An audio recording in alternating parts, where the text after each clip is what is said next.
Well, it was a lot easier than my first year because I think there was maybe 60% of the players we've had for 2 years. We made a couple of changes. It was hard to see a couple of real fan favorites and players that were respected in our room. But we felt that we needed to make a few changes to try to get to the next level. You know, for myself and Fabio, look, we've always wanted a fast team. We've wanted a creative team. And I think that has shown. I think with the first year we were here, we were first in the league in overall goals scored. I think our power play, if it wasn't first, it was second in the league.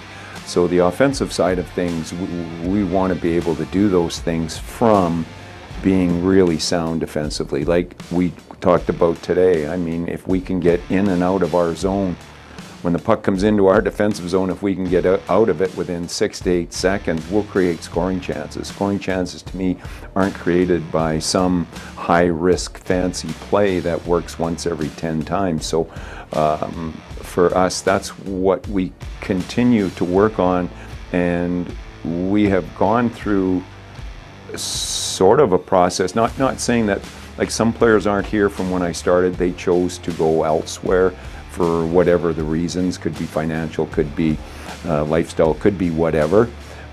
Some players we haven't had back because we wanted to bring in some form, another aspect to our team. So with that, those new players that come in have to be able to adhere to all of our defensive play. And I don't know if they're going to yet or not. We've talked about it, and we want to make sure that they understand that and it's expected. But in the end, that's going to be the biggest challenge, I think, for both myself and Fabio, is to be able to understand we have more offense than we ever have. We have 4 lines that have the ability to score, and we want to make sure that we still play the right way and to be able to create offense.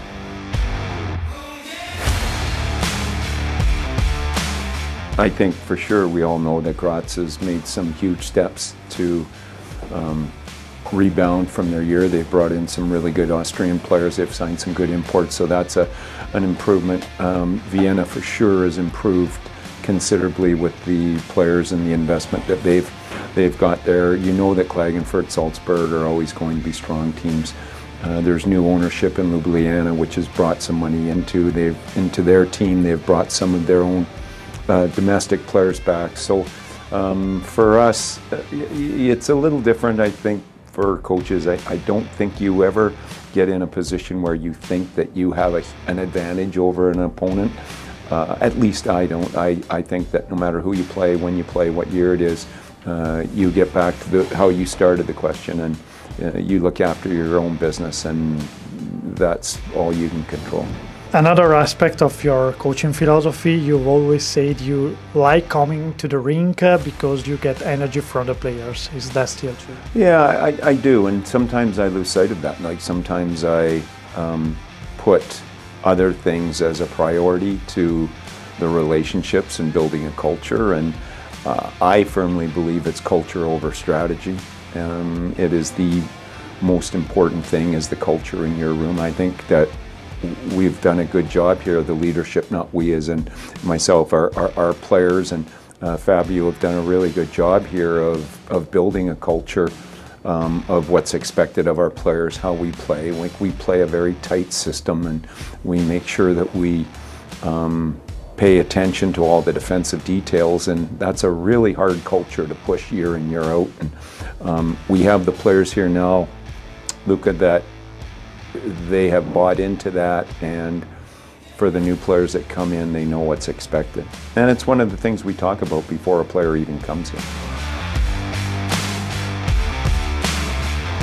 Fabio was promoted to associate coach, and for me it's just a natural progression. I rely on Fabio in every part of our game, from our systems to our schedules off the ice, to being there as support away from the game. And a lot of people don't really understand that coaches, all they really have is what's inside these 4 walls of the coach's room. There's many days where the players really don't want to be around you. There's players where the working group above you don't want to be around you. No one really sees the game like the coaches. So when you have a situation where you don't have the support and the friendship, it becomes a very difficult task. And for me, I'm lucky, and I think that the biggest thing, it's built around respect. I know that Fabio can do the job as a head coach with the knowledge that he has, and I'll look forward to the day where he is a head coach. Let's talk a little bit about you. How has your perspective on hockey changed from when you were a player to now as a coach? I think I enjoy it more. I think that